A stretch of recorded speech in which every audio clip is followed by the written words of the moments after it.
बिस्मिल्लाहिर्रहमानिर्रहीम। ख़वातीन व हज़रात अस्सलाम वालेकुम। हमारा आज का मौजू है फोलिक एसिड।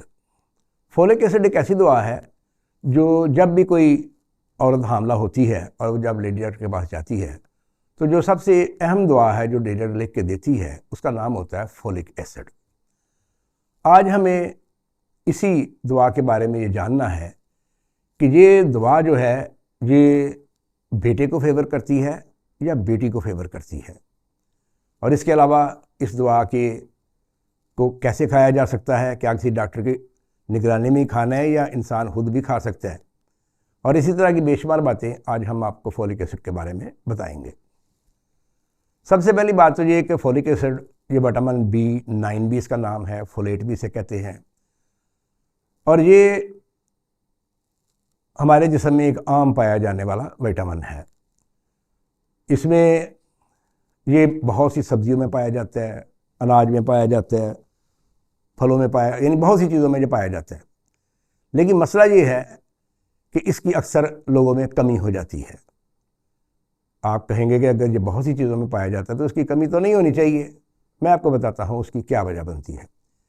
जैसे हमारे अनाज है, गंदम, चावल, जौ या और बहुत से जो अनाज है, इनमें फोलिक एसिड बकसरत होता है।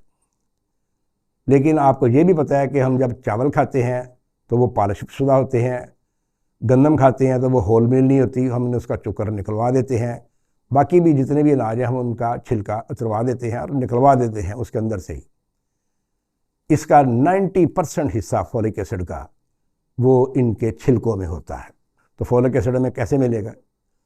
इसी तरह से जब सब्जियों में ये बहुत पाया जाता है, जैसे पालक है, साग है, और भी जो भी सब्जियां हैं उनमें फोलिक एसिड बड़ा पाया जाता है। लेकिन फोलिक एसिड तो जब पकाया जाता है, यानी जब हम पालक पकाएंगे, साग या कोई और भी सब्ज़ी पकाएंगे, तो फोलिक एसिड उसका भी ज़ाया हो जाता है। अनाज के छिलके में तो तकरीबन बताया जाता है 70 से 90% तक पाया जाता है। सब्जियों में कह लें जब इसको पकाते हैं तो 40-50% फिर भी ज़ाया हो जाता है।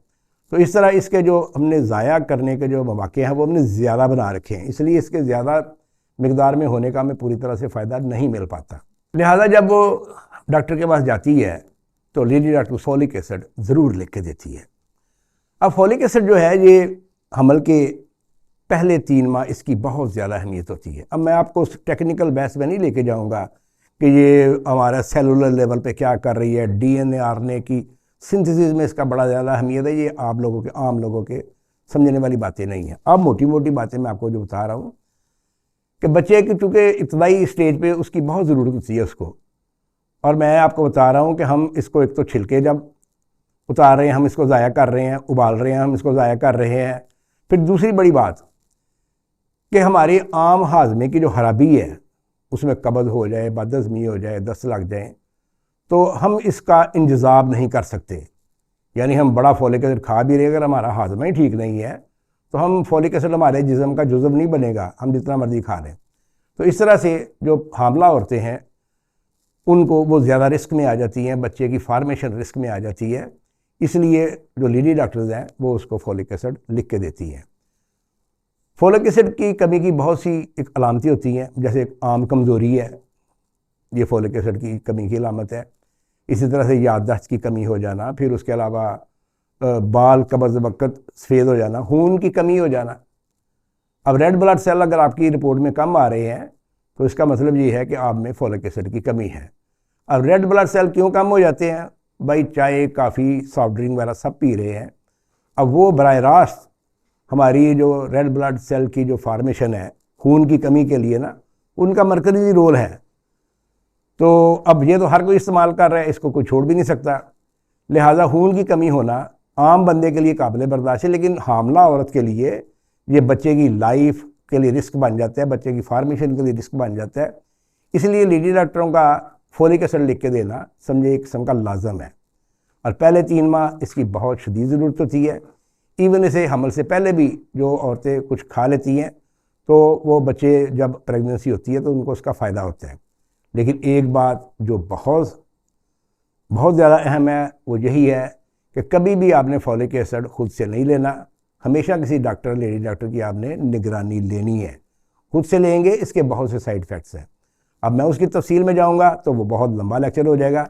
सो आप मुख्तसरन समझ लें कि हमने कोई भी दवा लेनी है हमने खुद से नहीं लेनी है, किसी लीडर की आपके ऊपर निगरानी होनी चाहिए, वही आपको एडवाइस करे कि ठीक है आप ये खाएं, और फिर महीने बाद जाके बताएं कि हाँ जी मैं महीना मुझे हो गया खाते हुए, आपकी कोई लामतों में चेंज वगैरह है डॉक्टर नोट करके आपको कहेगी, आपने इसे जारी रखना है नहीं जारी रखना, इसकी पोटेंसी बढ़ानी है नहीं बढ़ानी है।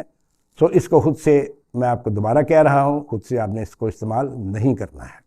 अब हम इसके मेन टॉपिक की तरफ आते हैं जो हमारा आज का मौजू है कि ये बेटा ये बेटी में से किसको फेवर करती है।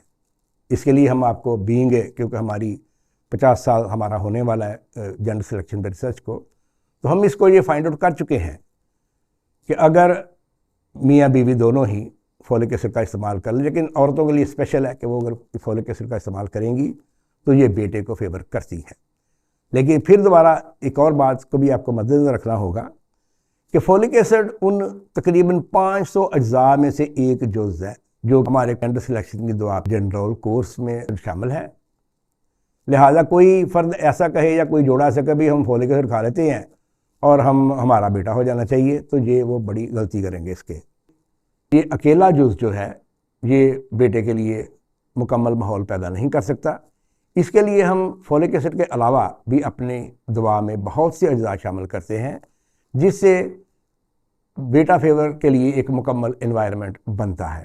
इसलिए कोई भी फ़र्द अपने तौर पे ये कहे कि भाई मैं अकेला फोलिक एसिड इस्तेमाल कर लेता हूँ और मैं कामयाबी ले लूँगा, तो हम उन्हें बता दें कि इस तरह से उन्हें कामयाबी नहीं मिल सकती। तो ये बेटा बेटी में से इसका जो रुझान है फोलिक एसिड का वो बेटे की तरफ ज़्यादा है।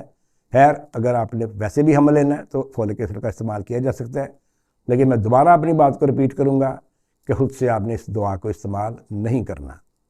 तो फोलिक एसिड के बारे में आज आपको ये क्लियर पता चल गया कि ये बेटे को फेवर करता है, लेकिन आपने किसी लेडी डॉक्टर की निगरानी के बगैर इसको इस्तेमाल नहीं करना, और इस अकेले जो से 100% कामयाबी की तवक्का भी नहीं रखनी। आपके मज़ीद को सवालात हो तो आप हमें कमेंट्स में पूछ सकते हैं। अगली वीडियो तक इजाज़त दीजिए। अल्लाह हाफिज़।